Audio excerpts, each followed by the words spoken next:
election in Lagos State, Nigeria. He is Tokwe Abdurazak Balogun. A very beautiful welcome to you, and good to see you in our studios again. Anyway, good afternoon, Julia. Good afternoon, everybody, and good afternoon, Nigeria, especially Lagos, especially. Anyway, good afternoon, Lagos, especially. Yeah, I understand.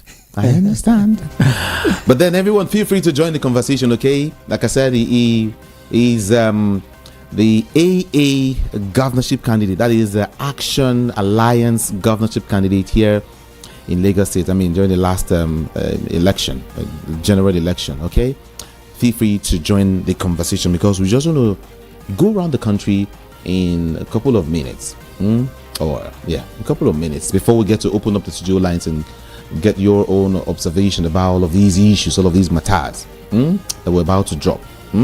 Feel free to join the conversation on YouTube. We're streaming live on all of our social media platforms. That is at VOP 90.3 FM. Voice of the People 90.3 FM. Get to YouTube, go to the search bar and just check it up. Type it VOP 90.3 FM and you're just there. Boom. And then you can also drop your comments, query, observation, everything. And of course, share the program, the broadcast with a friend. All right. Thank you so very much. Did I say with a friend? Okay. Even with an enemy, if you don't mind. All right. Let's get talking quickly. Don't forget that our WhatsApp number is open also. 081-717-56338 is the number to call. 081-717-56338. And much more later, you get to call 0700 903 903 903. 0700 903 903 903. That's the number to actually call to be part of the show, but not now. That will be much more later. Yeah, good. My name is Jude, like I said. Okay, let's get talking.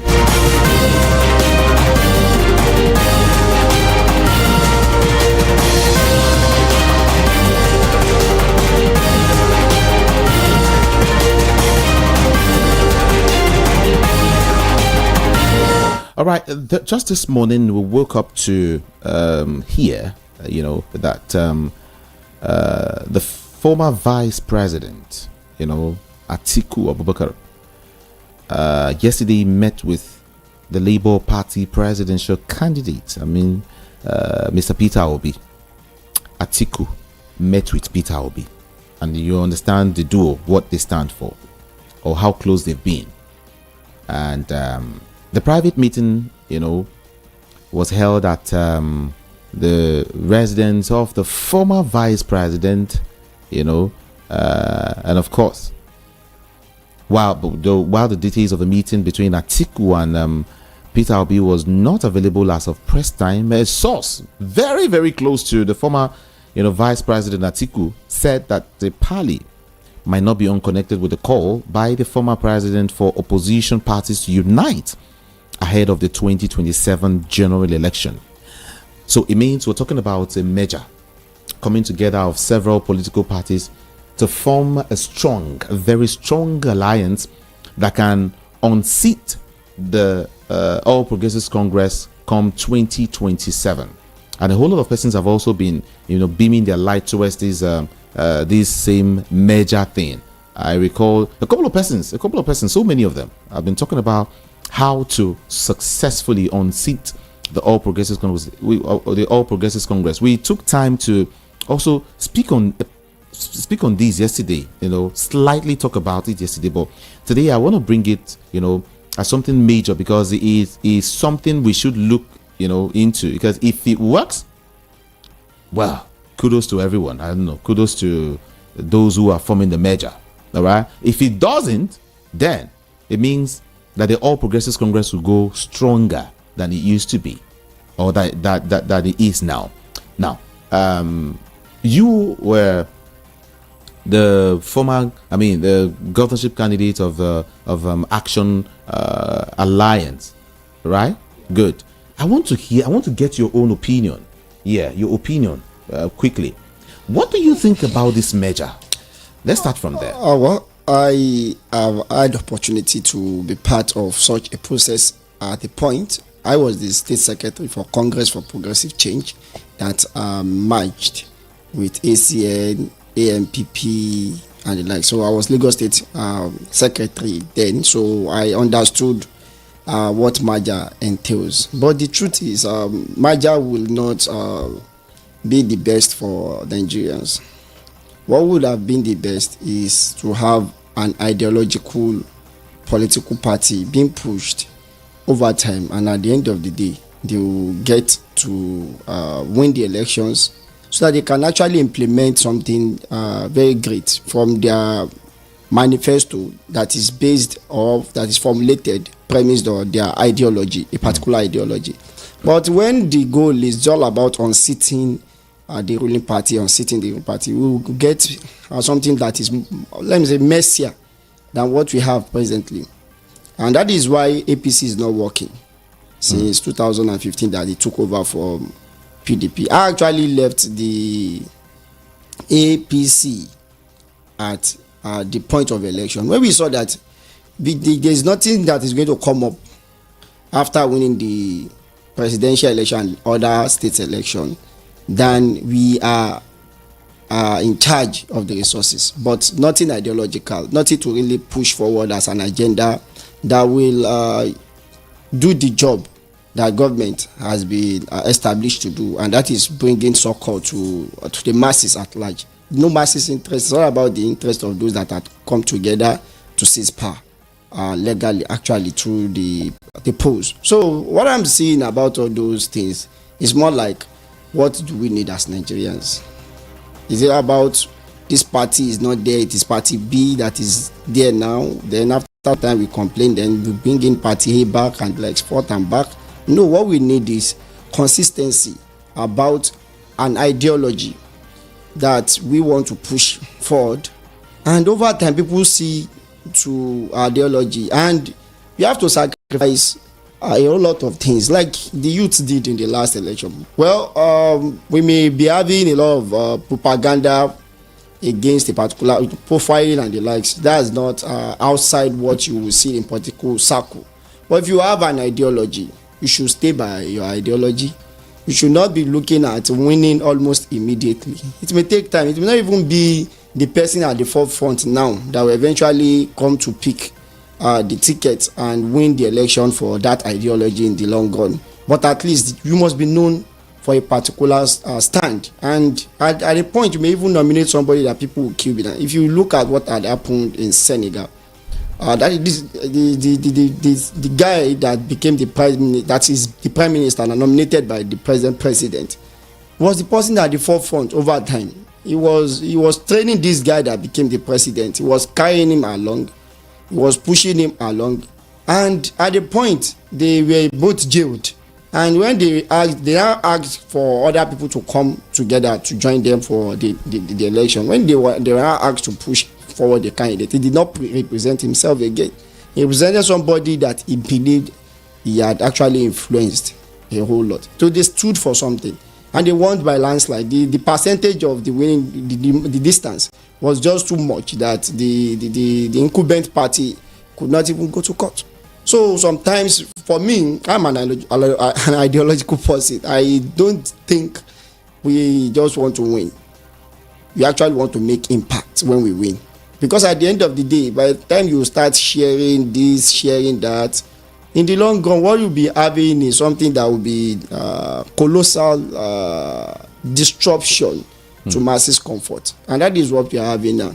Let's look at the fact. I mean, what the current party is doing now. You know, they are spreading so much. You know, across the length and breadth of the nation. The current, the All Progressives Congress, and some persons will tell you that they are in the judiciary, they are in almost everywhere, and so it is pretty difficult for you to want to take power, you know, from them. And so there has to be a measure, there has to be a stronger force. Let's also not forget how APC was formed.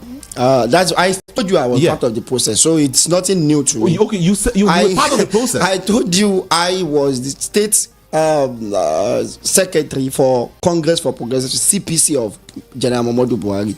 I was the Lagos State Secretary of that party, political party.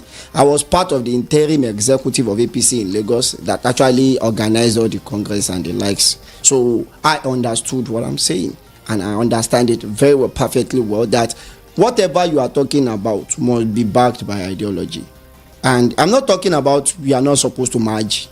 Okay. We are not talking about we are not supposed to have alliances. But I'm talking about you should stay by your ideology, or else you become somebody that will be nowhere to be found when you eventually win the election. And that is what is happening to APC presently. That is what happened since 2015, and it will not stop happening to us if we continue to go through that route. That we just have to bring everybody together, people of different ideas. And at the end of the day, when they get to power, the next thing you start seeing is infighting and people trying to scheme themselves out. And you know, at the end of the day, you see all this nepotism far above the national interest, and that's like, this is our own turn now. And at the end of the day, you'll not be having something that looks like national interest that will protect the interest of the masses. You see, the masses are the people that are really facing the brunt of this for every government, not this government alone.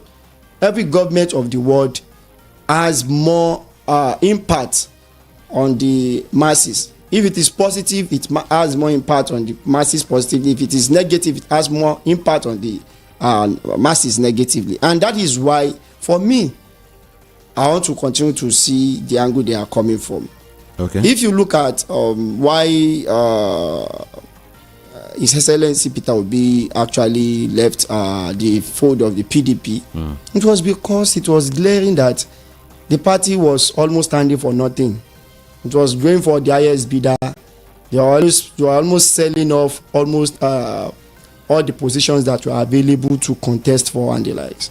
And he went through Labour Party. I was not a part of Labour Party, but at least I'm a politician. I followed the movement, and it was a movement. When you have a movement, many a time a movement is stronger than individual personality. The movement became stronger than even the party itself, and you can see the impact it has on the election eventually. But now they are unable to build over the success of the last election, and politicians started playing their own dirty politics. I remembered why he was in AMPP. Then his people thought that if AMPP was going to be working for the former president Jonathan, then they needed to pull out from AMPP and form a new political party in 2010. And by 2011 election, Buhari became the runner-up at that election. And people established that if that election had been free and fair, even the late President Yar'Adua confirmed that the election had a lot of problems. And that was why he set up panels to actually do that, justice waste panel and the likes. But so you see, I don't think it is wrong for the movement that was formed by some youths and so many other influencers and the likes to pull away from Labour Party. That's my own suggestion. Set up a proper political party with the ideology that they want to take back Nigeria for Nigerians, for the betterment of Nigerians. But if they continue rigmaroling and romancing these regular politicians, we always go back and have our coins lined. Let's look at it. Let's look at it from this angle. Now, if we have a merger, that consists of okay, let me just go straight to mentioning the names. Rabiu Kwankwanso, Peter Obi, for instance, Atiku Abubakar. We've several times asked this question, but then I want to come in from this angle, considering their ideologies. Atiku has got his own, Peter Obi has got his own, and Kwankwanso has got his own. Now, are you saying that if these people, come together, they can put together their ideologies? They can actually. I'm not arguing that they should. That's what I'm saying. I'm not against them coming together for a merger. I am saying we should not just be interested in winning the election away from APC. It must be ideologically backed. That this is what we stand for. This is what we want to represent. This is what we want to go and do. It's not about APC is no more the ruling party. Then they now switch hand. The class, that class of those guys we call the ruling class, consists of all these guys you just named now. All the economic policies that are against humanity in general, that are against the masses, do not affect them directly. Go and check. They still fly first class, they still go to anywhere they want to go, they still eat anything they want to eat, but go to the street. Okay. Go to the street. You see that people are actually feeling the brunt of all these obnoxious policies that are not in tandem with what governance stands for ordinarily. So we are not talking about can they work together, can they come together. They can always do that, but they must be backed by an ideology. Are they going to be representing the interest of the masses?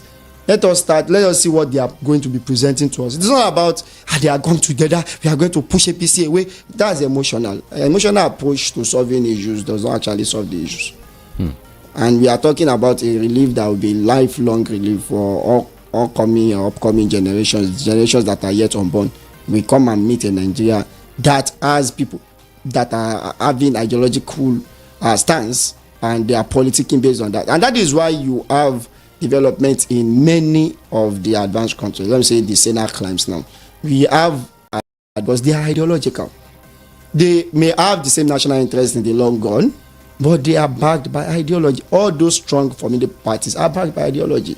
And that is why it is easy for the masses to switch camp at any time. I said, okay, after 8 years, we are no more supporting the conservative, because they believe when they switch to the liberals, then they are going to be having the national interest still protected, and their own interest is the major part of the national interest as citizens. So, and that is why those at the end of affair, we want to give in their best of policies that will be pro masses, and that is what we are lacking in Nigeria. It is not that Nigeria does not have the resources.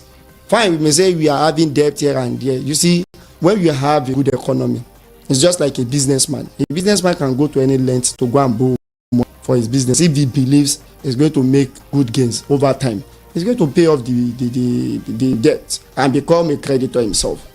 But when you are lacking business strategies, good business ideas, and the good business in entirety, if you go and take a loan 1 million and 1 million and multiple times, the funny thing is that you are still going to be going in debt. You're going to be going in debt, and you'll be indebted to so many people in the long run because you have not done the right thing.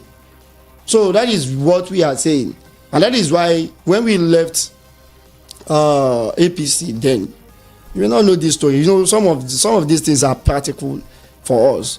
We left APC, we went to PDP. When we went to PDP, we studied them, and it was like it is bird of same feather. Everything these guys wanted was, let us just be the person in power to be sharing the largesse, so that it is not that they will be sharing it for us. Let us just be in charge. Let us be the one sharing it for others. They share for themselves. Don't forget about that. So if you are in APC, or you are in PDP, or you are in any of those whatever party, but you are in their class. When I say class, they have several forums where they meet outside the general political party stuff, where they can help themselves and help their own children and the likes, and their what's it called, people they know, acquaintances. But we are talking about the help that will be generally administered to the masses. So we have to now shift away from PDP, and we went to go and adopt a political party. We adopted that Action Alliance because of our own ideology. Our ideology is all about, we want to be pro masses, we want to actually do things to impact the life of others. We do this. There's this philosophy, they call it Ubuntu philosophy for Africans. I am because you are. You are because we are. Nobody does anything except that thing influences the actions of every other person. So when you put that at the back of your mind, you'll be considerate, you have empathy, We'll be genuinely concerned about others' feelings. But now, what are we having? Okay. People that are self-centered. Let's go back to your former political party, Okay. the All Progressives Congress. Okay. With the strengths the party has now, Yes. and with the shape of the Nigerian economy, do you think that the party actually will be strong enough before the 2027 election? Do you think the party will be strong enough to be able to galvanize votes, or you think that the party will again rely on the powers that be? INEC and Actually, we always mix some of these things up. They are not galvanizing on any INEC. Everybody has access to INEC. I've been at INEC offices at several points. People are working there for different interests, but then they are governed or restricted. There's nobody that will not be having bias. It's just part of human nature. So, but they are restricted by their rules and regulations, being an officer for the public commission. So, it is not easy that somebody will by fiat write a result that goes against some of the realities. You have to do some part of the work before somebody else or somebody somewhere influences it. Let me give you a sample. Okay. This last election, it is unprecedented that the president that became the president won with less than 10 million votes. It has never happened for some time now. Now, just imagine. I say they rigged it. Yes, they did. Just imagine that people came out en masse the way they were supposed to come out, and one of those other candidates was having like 20 million votes. How do you rig people out? But people came out. Yes, they didn't come out enough. I was on the field. They didn't come out enough. How many percentage of people that registered came out? I studied the election of Turkey. I was like, wow, these guys are really Democrats. Close to 80% of registered voters came out to vote. Do you know what that means? Almost everybody that registered were out to determine who is going to be their leader. But yeah, do you know how many people did not vote? People tried to come out. You see, sometimes when we see that crowd, we overestimate the number of those crowds. But I'm a statistician, I'm a data scientist professionally. It is easier for us to understand that, okay, what is the surface area of the place people were occupying? If one person is going to stand in that particular location, what is the surface area is going to cover? So if they are going to fill that location, what's the surface area? So you may just see them as multiple crowds. They will be telling you 5 million march passes, 1 million, but we will laugh and say that area, that location cannot contain more than 100,000 people. So at the end of the day, they will tell you somebody voted and they couldn't see more than 500,000. You'll be annoyed. Now, no, with that multitude of people, it is just the way the crowd generally looks many. They are more. They look many more than how they actually is in the reality. So we are talking about continuous conscientization of people. Let people know their rights. Many people did not come out to vote. There were voter apathy. You may not agree with that, but there was voter apathy because the total number of percentage of people that voted in the last election is less than 30% of registered voters, and that is a very poor percentage for us to determine who becomes our president. We are talking about somebody that sits in his office and say CBN is instructed to suspend the levy it was to impose on the citizens, and it becomes another, and the CBN has to suspend it. So the power that accrued to that seat goes beyond us taking our franchise with levity. We just have to do the job. It's a job. We have to do it. Because nobody is coming from any America to come and do anything for us. Nobody come from any Britain or anywhere, any superpowers. It's because sovereignty of every country is respected. You may only try to sanction them, but after a while, if they can succeed on their own, you still have to go back and partner with them if they have the resources you needed from them. So you have to understand that the power that comes with that seat of leadership is not something that we will be taking with gloves hand. So I believe that merger is necessary, but must be backed by ideology. It is, don't let us just be carried away. And we just have to take power from them. We just have to take power. This is the antecedent of all these people that we are pushing forward. They should just take power and start redistribution, so that it will not be the present president that is sharing the largesse with his courts. Now they now have to have their own courts to be in charge, but they will still share again to the president. This sitting president, if he leaves the office, they will still share to him if he demands from them.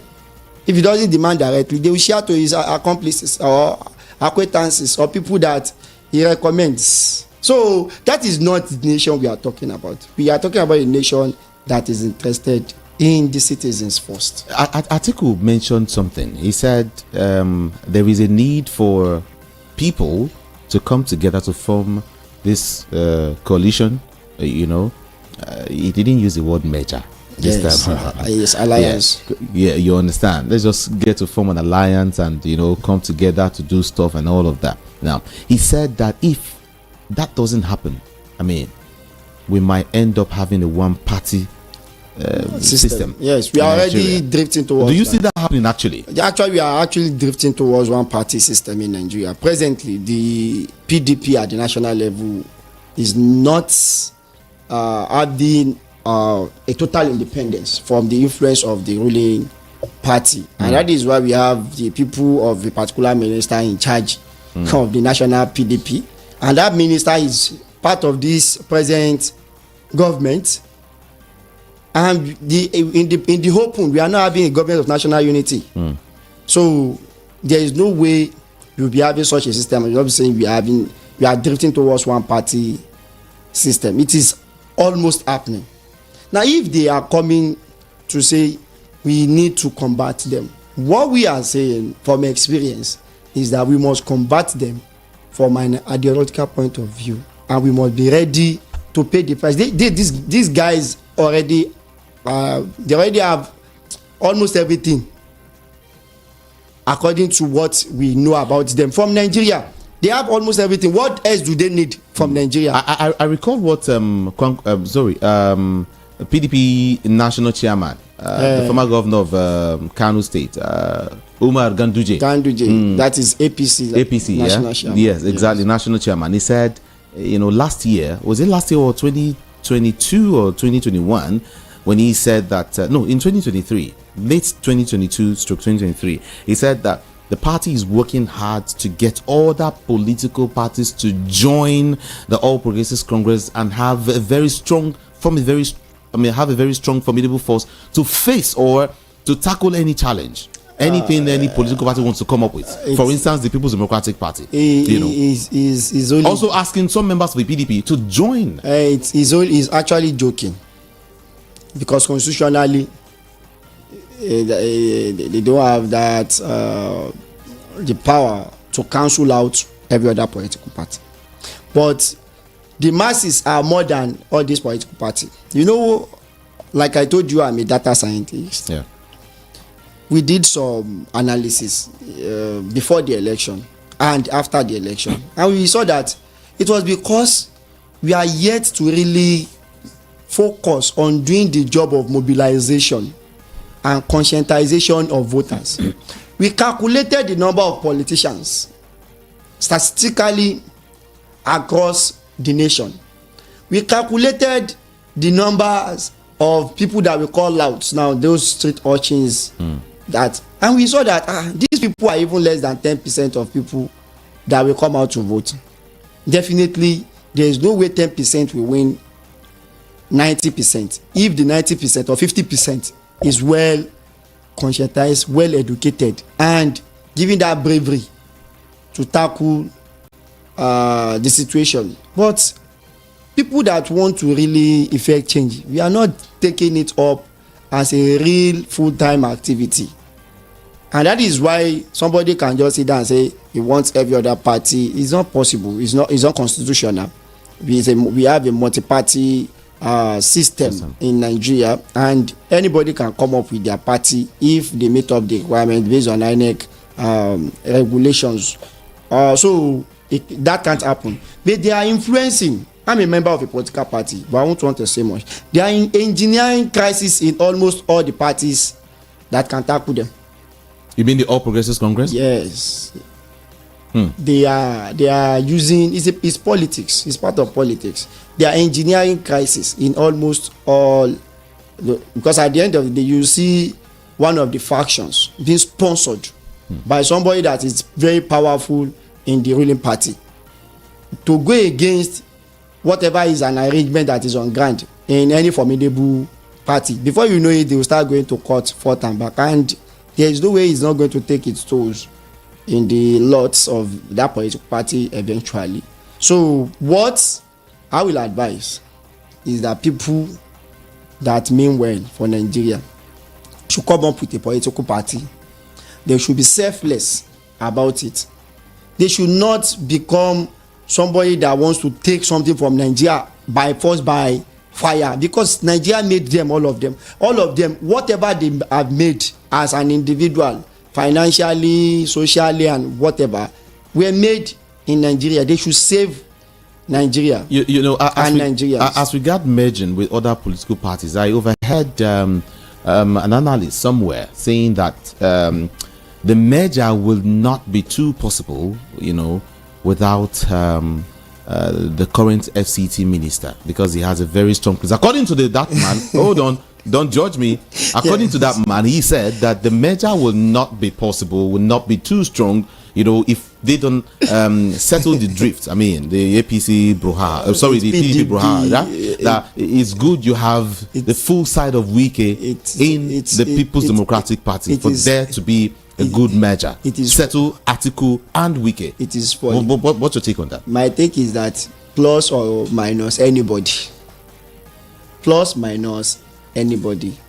If those people at the ends of our fear for that merger are selfless, if they don't use selfish interest, that's why I say it must be backed by ideology. In the ideological system, you are not actually very concerned about who leads the squad, in as much as that person is going there to represent what you represent or what you think is the best for you. The person is going to be doing the same thing you'll be doing when you get there. Nobody will be concerned about who is leading.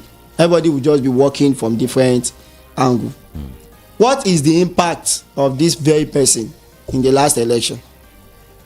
Go and check it now. What is this impact now? You see, sometimes you overrate people. I'm not talking they are not politicians, they are not veterans. We can call them leaders of leaders. Fine, they will. But we are talking about election where people have what we call their agency. They have their independence to vote for whomsoever they loved to have voted for. Let them come and tell us the vote of all the places he had influence on. He voted against his party, he worked against his party, and that ended him whatever minister. But what was the end result? Go and look at the voter. The person that won eventually did not even have 9 million voters. That means this person has a limit to the vote he can gather. So what are you telling me? In fact, there is nothing wrong if Atiku is jumping, is leaving PDP for him and taking away his followers to go and form another party with somebody else that has an ideology to rescue Nigeria. That is what they started with in APC now. Atiku left APC. Left PDP. He left PDP with some prominent governors and some prominent stakeholders. One of them is Saraki and the likes. But because they were not having any ideology, they just left that it must not be President Goodluck Jonathan. It must not be. That was just the only thing they were fighting for. They were not fighting for anything. So when they now got to the end, it is funny that, okay, we have removed President Jonathan. What do we want? That is where there was implosion. The implosion started in APC itself. Then Saraki went to do all his politicking, became the Senate president, and at the end of the day, balkanized that party, and that was how they pushed the party till everybody went their separate ways. So that is not serious. That's not politics that shows the interest of the masses. No, let's look at the policies of or the ideology rather of Atiku and that of Wike. Sorry, I beg your pardon, Peter Obi. Yes. Do you believe in the ideology of Peter Obi really? Let's lay it bare. Personally, I believe in the ideology of Atiku, Peter Obi, and Kwakwanso, but they are far apart from each other. And when we have something of such, they have to come to a roundtable agreement. All the ideologies are going to be very useful for us or to us as a nation in different sectors of the society. Where are they coming in as an individual?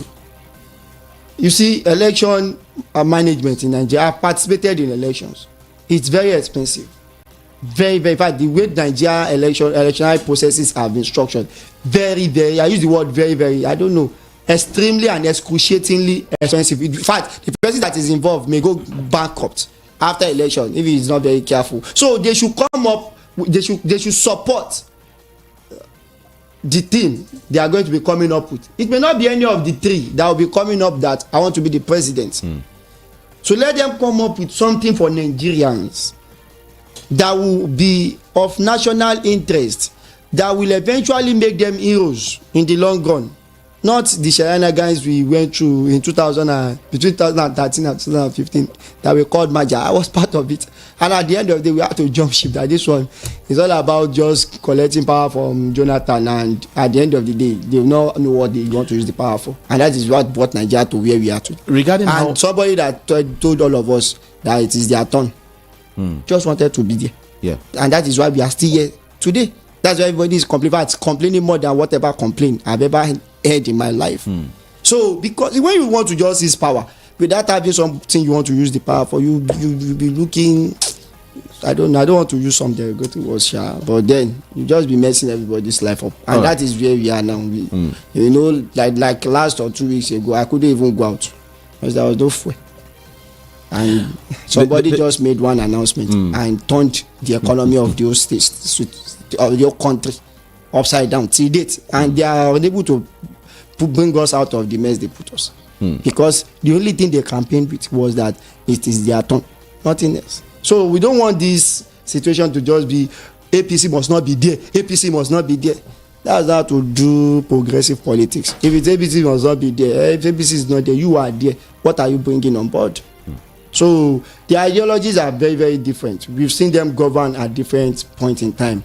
Somebody was at the national, when Atiku was managing the national economy, well, it was very, very good. Very, very good. I use the word very, very good. He may have his flaws. Nobody can be said to, in political system that I've met so many of them, you cannot exonerate them from being kleptos. Many of them are kleptomaniacs because sometimes you say, what do this one need this one for now? But when you talk about somebody understanding the economy and knowing the way out of issues, and I've met people that are in private sectors to actually deal with, you cannot take away that from my you actually mentioned the fact that running for any position in this country is so very difficult. Expensive. Stupendously. And recently I also read that the leadership of the Inter-Party Advisory Council, the one we call IPAC, has expressed reservations over the politics of bitterness by some political parties. He also demanded drastic review of the exorbitant cost of expression of interest and nomination forms by the political parties. That one alone. Yes, you see, that's why you cannot. It's an association. Political party is an association. It's an association we have the right to belong to, and we have the right not to be part of them. You cannot be coerced to belong to any political party. So it is people. You see, this politics of very expensive.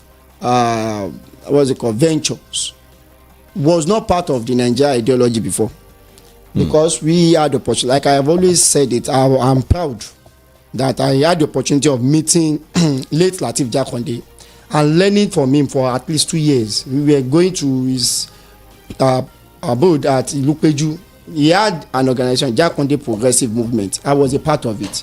We learned from that old man, that when they started a political party of that their own former UPN action group stuff, that they normally contribute money, that every member of the party has a levy that is imposed on them, that they contribute willingly. That was then. And that makes the party become more liberal. Anybody can contest. Then your commitment to the party will earn you some of these positions and the likes.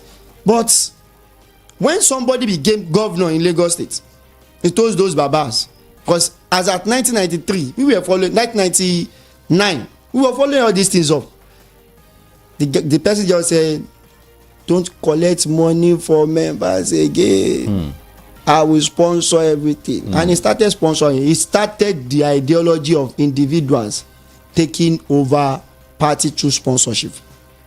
And before you know it, by the next election 2023, he already swerve away all the leadership of the ruling AD then in that state. And he imposed his own leadership and his cronies, and they took over the party, and they moved the party from AD to AC in alliance with Atiku, Abubakar, and the likes. So these things are things that you cannot come and wish away as at the present, because people are poor. Somebody that has not eaten, you are telling him to, even when I contested in various meeting points, they will always call you whatever they are distributing there is finished. So you have to send more money. This week we have 53 members that came, so by next week they are looking at 100 members coming. So if it is 3 crates of whatever you are distributing, but you have to double it, and you are not actually stealing money, you are working legitimately. So at a point you become tired, and that is why the talk of the IPAC man is good, because it's just an emotional outburst. It doesn't stop what is on ground. It is a deliberate action that was orchestrated, and I gave you the history of how it was orchestrated, and they have succeeded in having such thing entrenched in our society. They are doing poverty, you know, they are weaponizing poverty, and at the end of the day, when poverty has been weaponized, they will take control of the person that is poor now. They have taken control of them, and the only thing you can do is bring an alternative where people will now have opportunity to present the candidate with cheap commitment in terms of finance, but serious commitment in terms of service. Do you think people that are living in different communities don't know people that are good, that will be good to them if they get to power? But those people don't have the financial prowess to go and buy a form of 100 million. But do you think it was, like you said, orchestrated? They knew what they were doing by, inflating that amount, yes, to pick a nomination form alone. Yes, that is why I say it's a deliberate plan. It's a deliberate plan. You can imagine how much it is to pick a form, in All Progressives Congress or in the People's Democratic Party. Yes, that is why I say it is a deliberate plan. And it is just because the education of Nigerians are still very poor in terms of what democracy stands for. You can see people saying, if you vote or you did not vote, they already know the winner. I don't know how that kind of phrase enters into our society, and it became so popular. And that particular sentence or phrase, I don't know if it is phrase, clause, or sentence, that particular stuff became something that is self-defeating itself. It became self-defeating, because before you even go out to vote, before they even declare that they have won you, you already concluded that whatever you are going to do is a waste of time. Then definitely you have given them the opportunity to do whatever they want to do, because they cannot return the sheet blank. They must fill it. So, and you are not there to fill your form yourself. Somebody will fill it on your behalf now. And that is why we say many of these people that are not coming out to vote, they are aiding perpetration of this evil called rigging. Because if they have voted all their votes, there will be lesser amount of things to rig from now, and we'll be having overvoting. Let me give you an example now. We have 90 registered voters. 10 people did not come out. 80 people came out to vote. 80 people came out to vote. There is no way you are going to say at the end of the vote we have 100 as results. That means you have added 10. You have to cancel it. Of course. So, but then people are not coming out. So if you now have 10 people coming out, they will help you fill 50. It is still less than 90. So they will tell you 50 scored for one party. So is that what has been playing out? That is what has been playing out now. It is deliberate. It is people that you have to educate people as much as possible. Then when you now bring in alternative, that people will now be able to see alternative. When you don't have alternative candidates, there's no way you'll be able to vote for any other person than the person those people have bought now. So, and somebody that has committed 100 million to buying form, we understand what 100 million can do. There is no way it's going to get to that seat. 100 million is just for the form. It's going to take care of other expenses, some that will be seen in the open, and so many that will be behind the doors. That he has to use to settle this, settle that, settle this, settle that. There's no visitations he's going to go. That's not going to spend money. No visitation is going to go. There's no network he's going to reach with others. There's not going to spend money. Not all these things are on the media. Not all these things are going to be in the public domain. But at the end of the day, you don't want him to recoup his money. No, he's not done. He's going to do that. Yeah, so yes. And as regards, you see, some of these things is because they have immunity. One can get to the office and want to do and overdo, steal money, embezzle funds, and and nothing happens. You go scot free. And I think recently some persons talking about the power of immunity. It's an ongoing effort, actually, though. The ongoing effort to actually further amend the 1999 Constitution of the Federal Republic of Nigeria has sparked further debates on the community clause for the president and his vice, as well as the governors and their deputies. Labour Party's factional national chairman, Alhaji Lamidi Apapa, in a recent remark, had urged the National Assembly to scrap. Did you hear that? Scrap the controversial immunity clause that protects state governors while still in office. So if you do anything and you're still in the office, you can be arrested. Not like this Yehabelo thing. What's your opinion? Do you think it's a good idea? Actually, it is not. Or we should give honor to whom honor is due. It is not about honor. Okay. It is about making people to get focused. Nigerians are crazy people in terms of the way they misuse opportunity. So you should give them that opportunity to face governance. You should pile all these evidences, and immediately after they are true, you can sue them to court. You can, and the funny thing is, you should not give them any honor at that point because they are no more honorable people. No, he is saying, Lamidi Papa is saying, when they are honorable, arrest them. You find a way to arrest them. If you do that, you will be distracting them. Governance need maximum concentration. You see. No, hold on. Sorry. For some persons, they are not governing anything. They're just occupying position. That's why I said we are crazy people in Nigeria, and we are not talking. When you talk, we have to talk about things the way it's supposed to be. Look at. Let me give you an example. Zulum of Borno State. At least as of today, almost everybody wants to agree that this Professor Zulum has been doing wonderfully well if compared to every other government in terms of the way he has been using the resources of Borno State. Now, some people, like I said, we are crazy people in Nigeria, can just come up with frivolous allegations, and they will be serving him court notice, and before you know it, what happens? He gets distracted attending to court matters. I hope you are getting what I'm saying. Of course. So you should give them opportunity to. That's just 4 years now. They just have 4 years. So after 4 years, if they return, let them continue to pile up those things.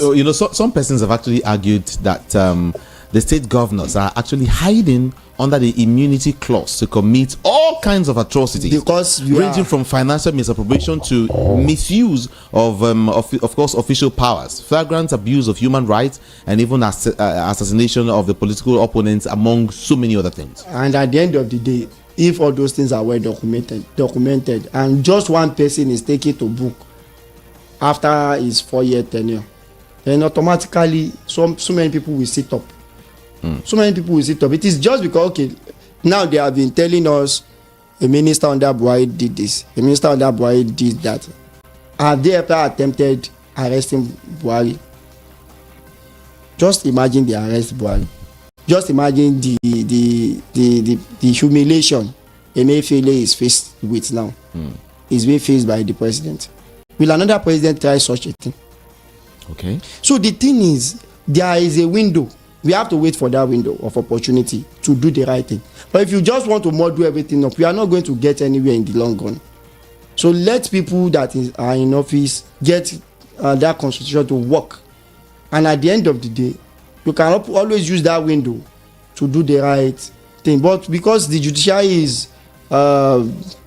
complacent and they have compromised justice and the likes, so that's why people are agitated. It's just about agitation. Even if you arrest them while they are in office, they always have a way to bribe themselves out, and they will continue to lose, and they will even have an excuse to tell you why they have not performed. It's because they have been attending court for 365 days in a year. So I think we should give them the opportunity to prove themselves right or prove themselves wrong. Whether they are using the power, even in private offices, are people not having immunity? Of course. In private offices, they are having immunity because they are the head of a structure. But then they have the window, or there always a window for us to audit them and put them to book if they have misbehaved. So that's my own view. Voice of the People, 90.3 FM. Don't forget the WhatsApp number is open, 081-717-56338. That's a WhatsApp number. Of course, send your messages to that number, 081-717-56338. Let's discuss, okay? And then don't forget, YouTube is still there, was streaming. Just go there and type Voice of the People or VOP 90.3 FM and you are there automatically. My name is Jude, and of course he is Tope Abdurazak Balogun. He is a governorship candidate of Action Alliance here in Lagos State, Nigeria. Everyone, in case you're just joining us, I want to say welcome to the conversation, but then stay there because we still have just a little issues to touch on, and then we open up the studio lines, and we'll also want to get your opinion. Now, as regards to Emefiele, I want to feel your pulse on this. The fact that Emefiele has been fighting, some persons will call it a battle that is unknown to him, a battle that was imposed on him.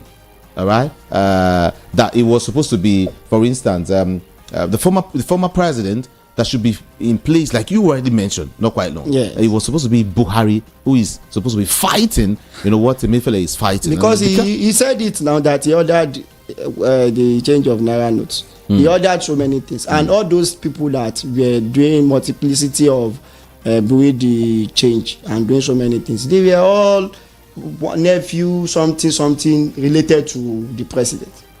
But you are now in breaking somebody. Anyway, that person that is being break too deserve to be in break anyway. So really? No pity for anybody. No pity for anybody.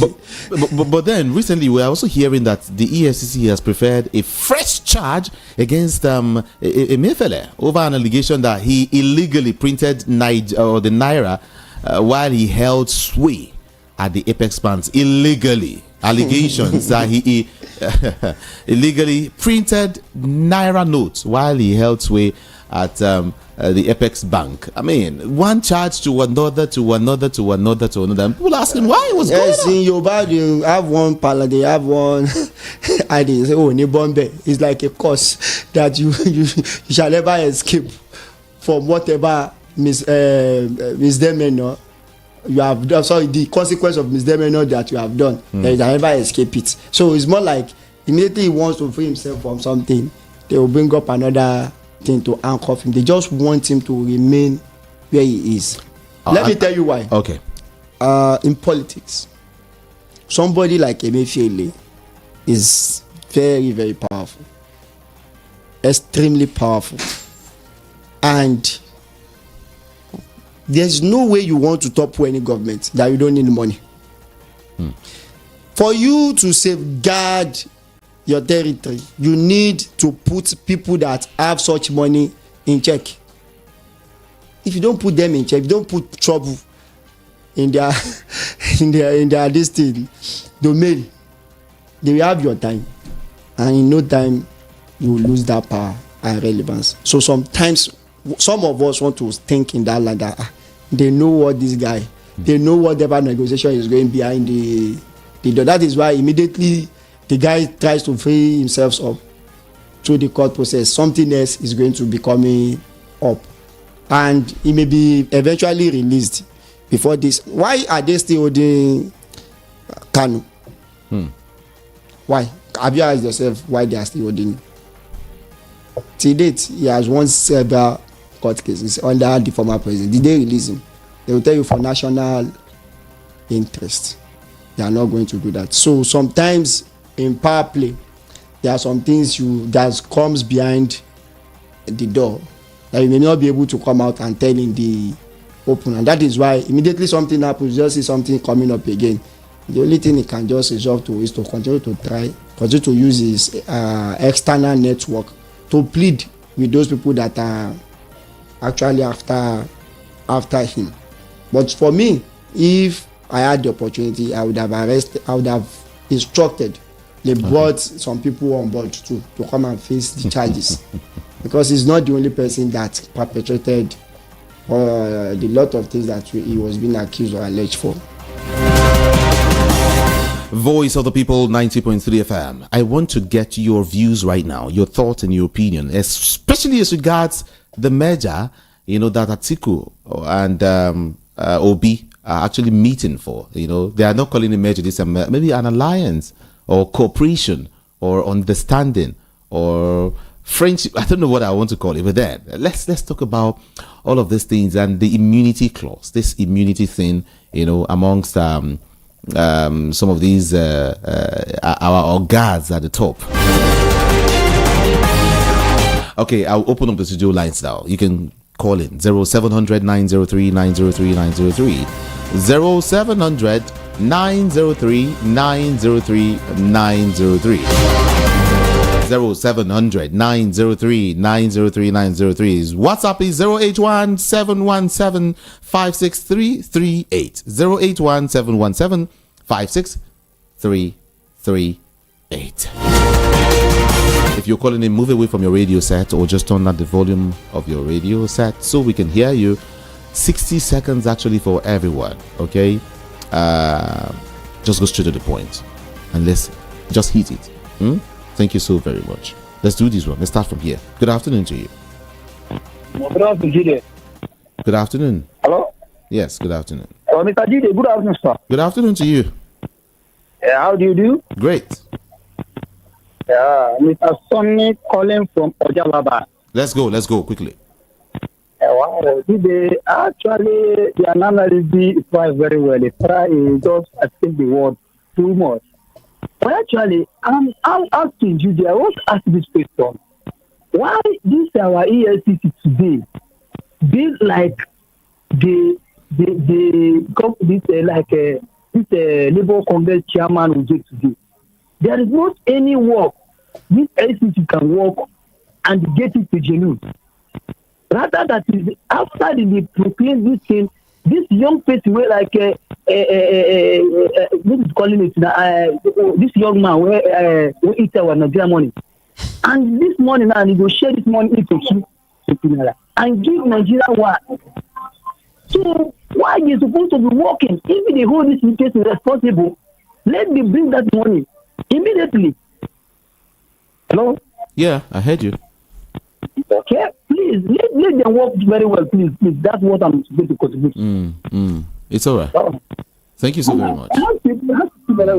Yeah.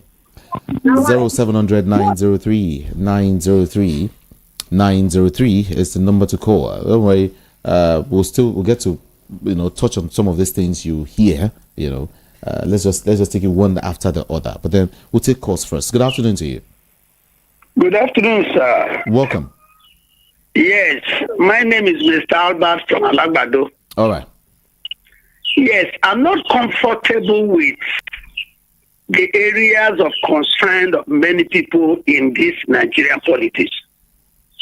For example, from what I know and what I see, this situation on ground cannot be able to, be taken care of, except they look to some directions like number one, the National Assembly and Senate must make, a situation where the president cannot appoint the INEC chairman. They should bring a way INEC chairman should come from, a sort of private group like that. Number two, the president cannot appoint the judiciary. Whoever leads the judiciary in the nation should not come from the president. And then let us have a template of rulership, or what we expect in this country, that whoever comes on board, this is our place, this is what you need to follow. Not a situation where a party will come today, you will drop all that the whole 10 parties have done in 20 years, 40 years ago, and you start something you are not going to finish in your own tenure. Okay. Let us have things like that. That is how a country goes, and that's how political parties stand. Thank you. Thank you, and God bless you. God bless you too. Okay. Let's take more calls first. Good afternoon to you. Hello, good afternoon. Good afternoon to you. Thank God you answer my call today. Sir, my name is Mr. Bera. I'm calling you from Adegbe. Okay. Yeah, I thank your guest. I listened to him. I had all the questions that, like he said about the immunity of for the governors and all the rest. Yes, he answered very well. And for me, I concur with his answer there. But when you start disturbing them, kind of taking them to court during their time of governance or whatever, that would bring a big distraction of even for the state that they are governing.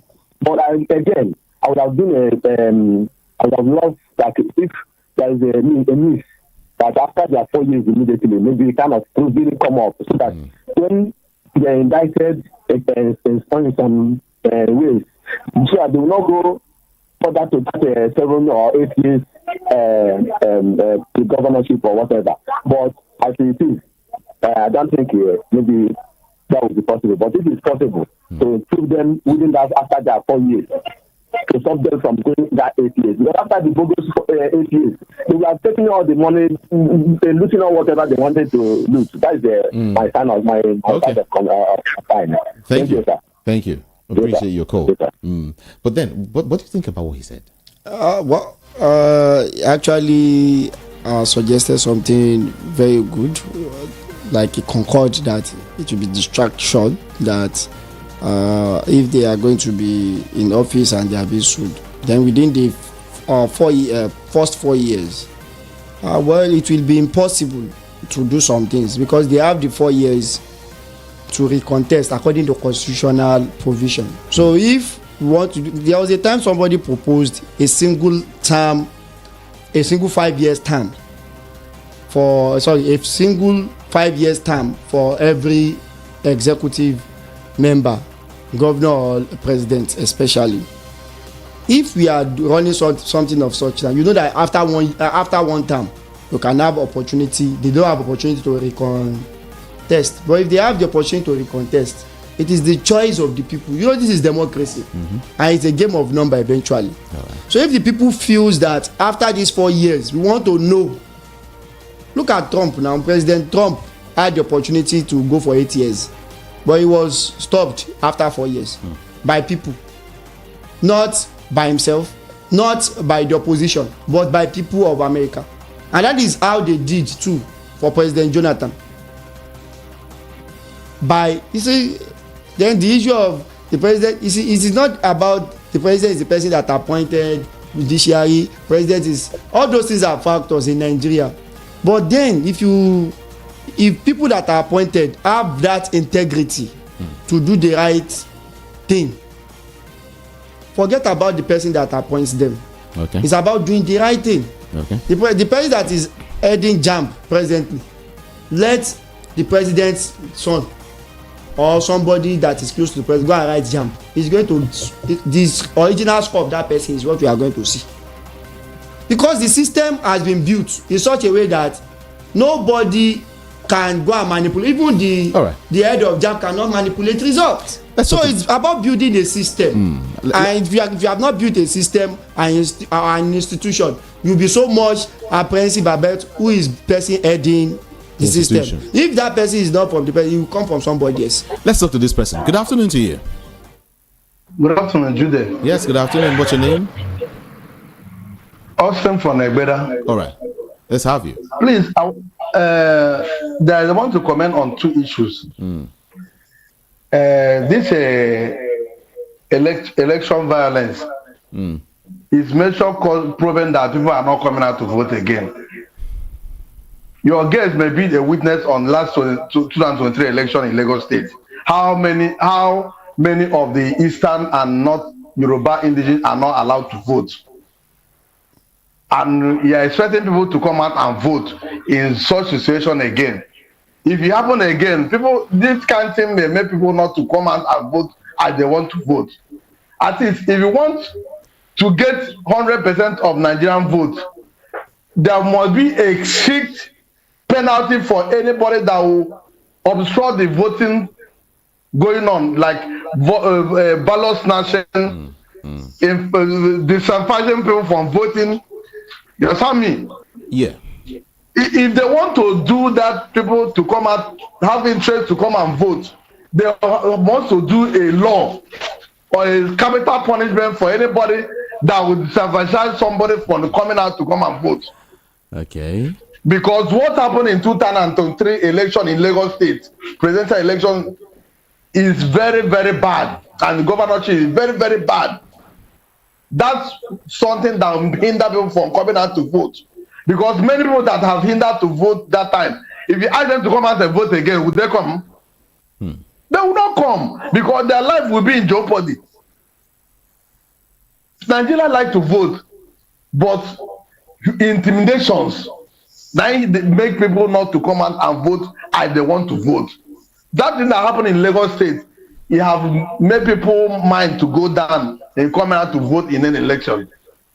So I would like him to speak more on that. At least he was in Lagos State that time. He can experience what happened in Lagos State that time, that governorship and the presidential election in Lagos State. At least let me comment on that, please. God bless. He also contested. So I mean, you see what happened that time. I'm a victim of what you just said. So, so that's the problem. Okay. No, it's you see when you have a problem, you cannot just be lamenting.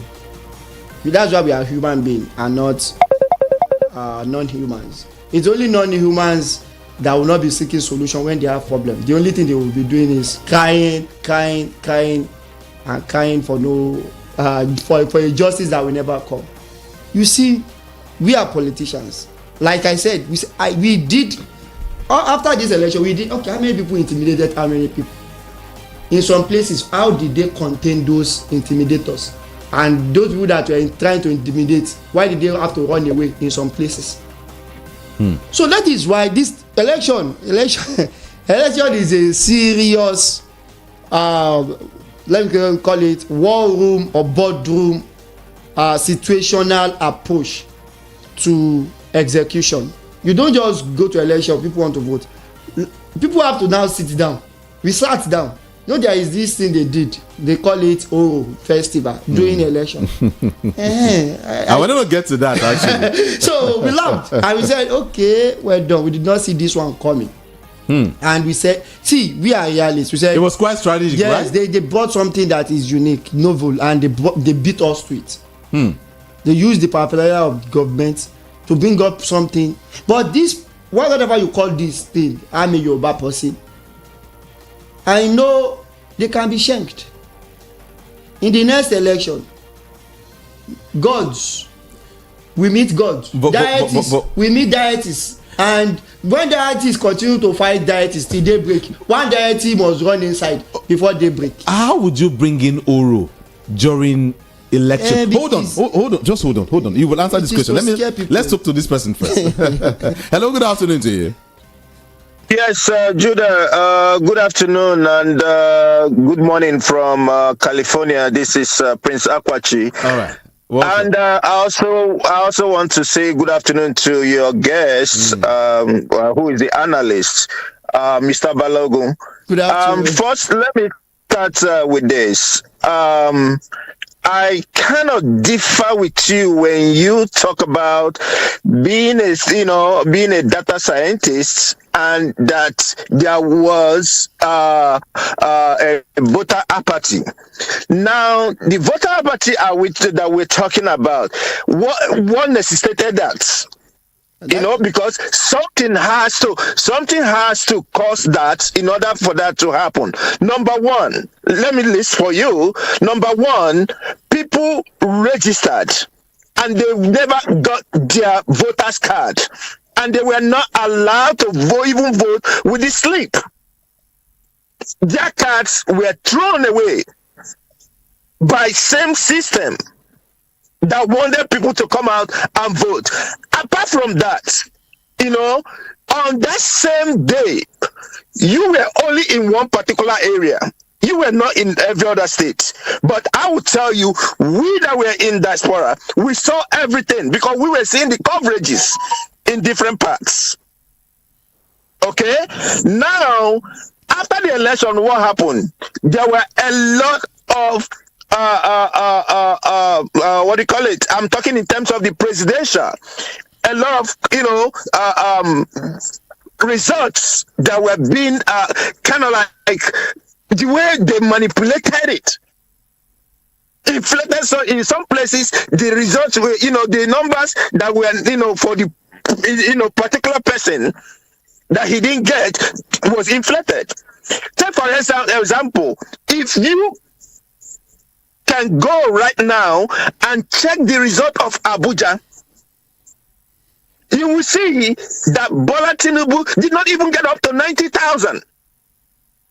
But a simple arithmetic from their own data, from what they put in there, it's not up to that. But they gave him that. Okay? And then apart from that, why is it till today that INEC has never, published the result? Let's see how he won. We want to see. Okay? 37% is not a pass mark. It's only in Nigeria somebody had a 37% and then it's a pass mark. We should be living in denial when we say all these things. The election has gone. We have to move on. But let us tell the truth the way it is. And then for us, for Papa is not a factional leader. If we say Papa is a factional leader, that means there is a contempt of court. Because the court have said that Papa is not recognized. So he's not a leader.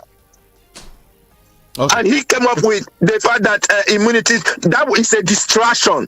What they need to do is let them put a law that when you are caught embezzling money, you'll be put to death. Just like they did the one for drugs. And let's see. That's all I can say for right now. Thank you. I do appreciate your call. Thank you so much. Emotions. Hello. Okay, hold on. Hello? Good afternoon to you. Good afternoon. My name is Michael. I'm calling from Abulaba. All right. Yeah, I want to disagree with the man in your studio, your guest. First of all, he talked about imagine if it lacks the ideology. He talks about having to wait with the ideology until you get matured. Let me tell him that the way Nigeria is going, if we continue with this thing, there will not be Nigeria. There will not be any Nigeria for you to wait for that ideology to mature. anything that can rescue this country from this APC. It can.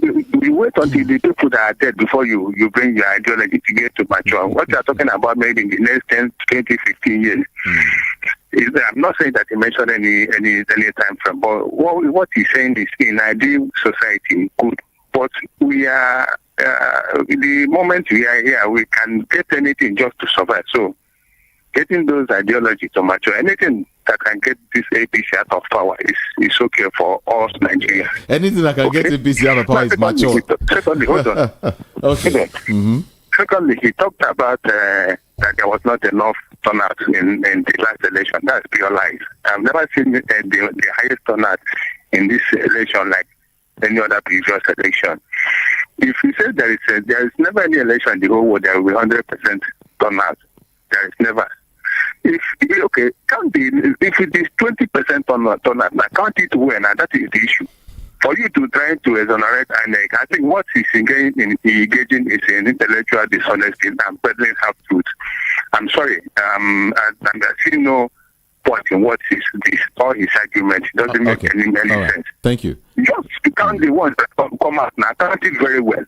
And you're telling me that people didn't turn out well. That is why the election is what it is. Hold on. I want you to probably say.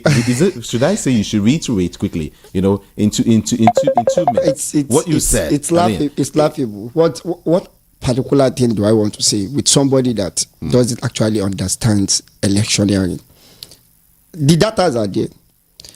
8 million people, less than 9 million people voted for the incumbent president. It is unprecedented. That showed that the percentage of people that voted for the president is not something that is good enough for us as a nation.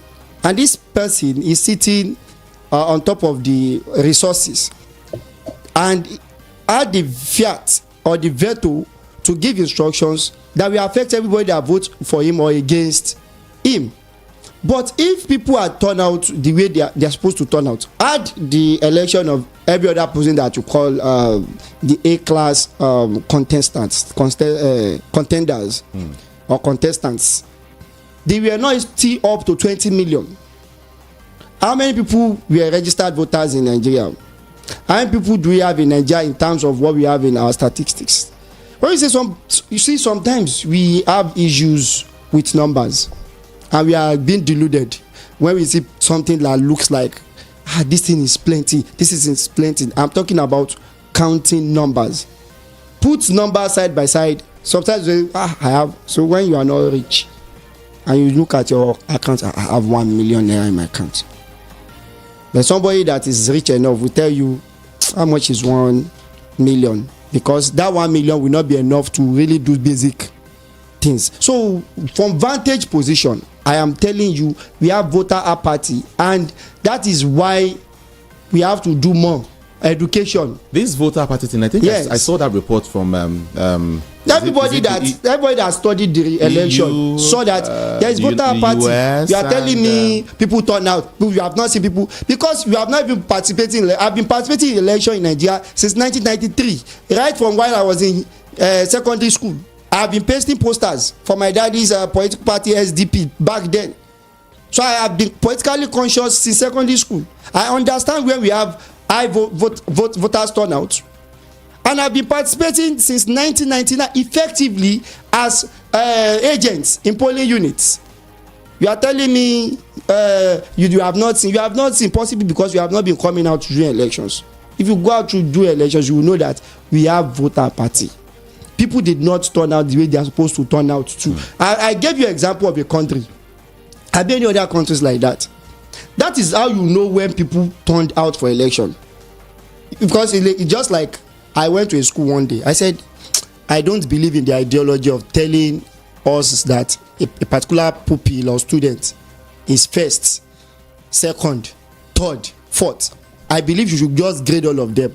Have a benchmark of percentages. All of them may just be in the E class, E grade, based on whatever they have scored. I will tell you, all of them are not actually so brilliant. But if you give us first, second, third, you have very brilliant students that will be coming 10th, 11th, 12th, even 100th, and you will still be in the A-class student because he has scored 78, 90, and the likes. But among lots, if you have to do some categorization, you may be the 100th person in the line. One thing. So one thing the other caller mentioned is that fine. If you say there was voter apathy, yes, let the person who won. Let the votes be counted accordingly. Votes were counted rightly. He used a statement, and I just laughed at him because he has never actually managed election. Election management goes beyond emotion. It goes beyond just bringing up some frivolous figures that we see up and down. For election, you see, that's why they have election tribunal. Come and prove your points. Election management has to do with getting serious minded people that will not joke with whatever they are doing out there on the field. We call it field, election field. You know, before the result is declared, we will always have a result ahead of the time, and that is why we are having issues with the Labour Party eventually, because all the people that were talking, they have mentioned their just party. A minute, just talking about Labour. You see, they had issues because the movement that actually supported the presidential candidate that everybody wanted to win, or let me say a majority of Nigerian youths wanted to win, did not have what we call election management skill, and they lost the election due to management, not because they don't have the population. I want you to answer this question with just in 60 seconds. You were the governorship candidate of Action Alliance, in the last election. Yes. Did the voter apathy affect you also? Yes, it did. In fact, there was intimidation for my supporters. In fact, there was an estate that somebody was threatened that is going to be excommunicated in the estate after the election because the person was campaigning for me. So it is not something that is particular about some set of people alone. So voter apathy, you have to do a lot to re-engineer the society in terms of what is in the terms of voter education, and you have to do it consistently. As of today, how many political candidates or aspirants is already training the people that is going to manage his election?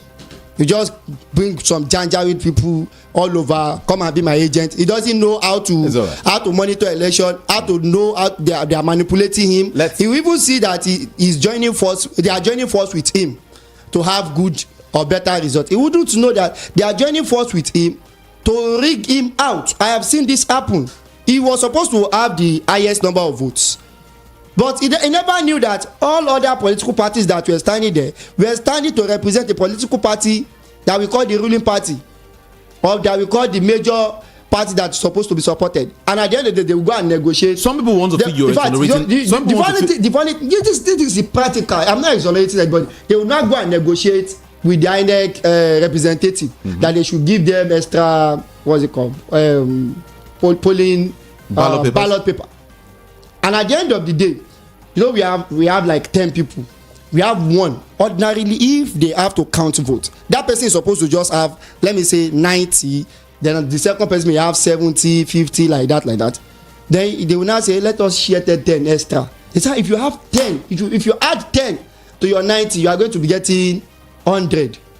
And that's okay, let's share it. Now all the remaining 8 will be voting for a particular political party. At the end of the day, that party that's supposed to have 10 ordinary now have 120, will be having 100. You think they are supporting you because you did not train your agent on all the methods that can be used to manipulate him at the election center. And at the end of the day, you come and election is not a child's play. You have to know how to do it, and you have to even employ people that will train your agents. Because it comes from agents, then from the higher agents for ward collation centers down to the state. Then at the end of the day, why is it impossible for somebody to say, I do not agree with what INEC is declaring at the state collation center? Because the result with me from various polling units counters what the INEC official is coming to declare. But because he doesn't even have the results to counter it, he will agree. or he will just be silent, because it doesn't, when you don't have a power to argue, what will you be arguing? A couple of persons are on standby right now. Okay, let's just let's speak with them quickly. Hello, good afternoon to you. Hello, are you there? Okay, let's go here. Good afternoon to you. Hi, today. Hi. Yeah, this is Remy. All right, 60 from seconds, Makoka. please. Quickly, Remy. My question to your guest: were you in this country in the last presidential election when the results INEC declared concerning Rivers State to particular about the president election? The result they declared is different from the one they had on the IREV. Are you aware of that? Yes. Or were you aware of that? Everybody is aware of it. It's a public domain, so it's not something good. That is personal. So if the only umpire could switch result for the party they desired, so what gives you the assurance that with the figure you're reading out, what you are standing on as fact is the fact, when the umpire itself did injustice? See, because you were saying I'm not talking. It's not about emotions. Yes, it's you have to talk about data. Let's speak based on data. That is what I'm telling you. Now, we now have a tribunal that was established to prove points. Now, when you got to the tribunal, what did you present? You see, it's not about emotion. When you go to the court, they will blindfold the person representing the judge or justice. And that person knows nobody. Just bring your facts to prove yourself right or wrong. We all saw what happened in the tribunal. Before the conclusion of the tribunal, many of us saw that people were going to lose tribunals to the present president. Let's even break it from here. Do you support the outcome of the general election? I mean, are no, you in any way in tandem with what happened? I did not, because this is Nigeria. It is our country. We cannot support something that continues to push us perpetually in this mess. And that is why I said those people that are coming up for merger, they should be coming up for the merger in the interest of Nigerians, not because of themselves. They can even push people up, and that's why I say it's going to be backed by ideology. That person that said they should just, this is the same thing. I was part of the process. It's not a new thing that we are going through a merger. I told you how we supported Buhari in 2010. He came single-handedly and he got 12 million under CPC. Under CPC, he got 12 million votes, and he was almost winning the incumbent president before incumbent president called AC, that is Tinubu and the likes, to come and support him. And they ditched PDP in all the states in Southwest. They ditched AC in all the states in Southwest for the first time, and they gave, except Osun State, and they gave their support to President Jonathan. Now we now come up with the idea of merger, but the idea of merger was not backed by any ideology. It was just let us win. They started bringing people without ideology. They brought in NPDP. That was the first time we first had NPDP coming in, Abga faction coming in. At the end of the day, where is the Okosha people in APC today? Where is the NPD people in APC today? Where is the CPC people in APC today? We are possibly left with the AC, the original ACN people in APC of today, and they are having implosion. If you don't know, we have handshakes with all these politics, but we know what is happening within their midst. It's all about you don't have a progressive nation by just pushing somebody off the rail, and you just want to just put a driver to manage the vehicle, and the person will even drive worse than the person that you have pushed away. If you want to actually push somebody away, if you have to push somebody away and put in the somebody that is better. Okay, hold on. Let me thank you. Let me quickly touch on some messages here briefly though. This person is saying, well, this merger of political parties that is sounding everywhere today. Hope it's not going to be like Bola Tinubu's APC that is giving Nigerians the worst governance that continue with sharing that has never worked for Nigeria. Please, if there will be any merger, let them come up with stronger policy that will put selfish. I think exactly what you said. If anybody that is in tandem with reality will not support, let us just push them away. We support. What are you bringing on board? Who are those people backing this merger? What is the ideology they are going to present it to us as? And that is why ENSA has failed. ENSA has failed because they just wanted to be heard. There is no ideology. There is nothing they are requesting. And at the end of the day, they were infiltrated. and the injustice that was perpetrated never got commensurate compensation till date, because you can't just be doing it. See, I've been part of unionisms from higher institution, and I understand very well that you must have a goal, you must set goal, you must set agenda for yourself, and you must be, all those things must be smart, specific, all those things that we normally tell, actionable, and time bound.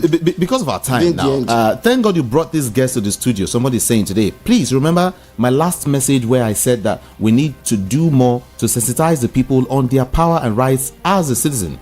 Kudos for the good work. This is Michael from Suluri, and he went for that. Secondly, APC and PDP aren't the problems of Nigeria. Individuals are the problems. Let's stop calling the innocent parties and call the names of the people, the individuals who are truly, our problem. Not, the political parties. They are personalities, people of great concern. Okay, Nigerians are the problem. They collected from the candidates and expected them to perform.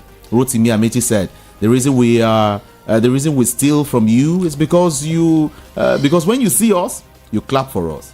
The guy is very correct. That's why it is easy for somebody to just move from APC to PDP, and you still be doing the same thing he has been doing in PDP without a change or course of action, because he doesn't have any ideology change. When you have a change in ideology, your style will be different, your approach to issues will be different, the way you carry people along will be different, and so much like that. But because there is no ideology, it is the same birds of same feather. I call them Siamese twins, and they are just changed. The name is just, appellation does not actually determine personality. So call somebody good. If he's not acting good, he's not good. All right. Can't we partially have immunity for the governors and president in the country? Some people don't vote because they believe whether they vote or not, the winner is already known in Nigeria. Yes, because they sold it to us. Some also don't vote because they feel that even if they vote, the new government to be enthroned will not serve or benefit the people. So they see no reason to waste their time voting. Good afternoon to you, VOP. The man, what did he try to say? Okay, the man in the studio is not specific in some areas. Analyzing by him is Nigeria is a failed nation. I wept for upcoming children of this. Okay, I'm trying to get what you're trying to say there. What would the opposition have done when INEC refused to give them electoral materials to use in court? Is another big question. Sometimes I just laugh at all these things. During election time, I've been part of election planning, execution at topmost level. That's why I say it's a boardroom thing. We call it war room. That's where you plan everything. You just approach election with no plans.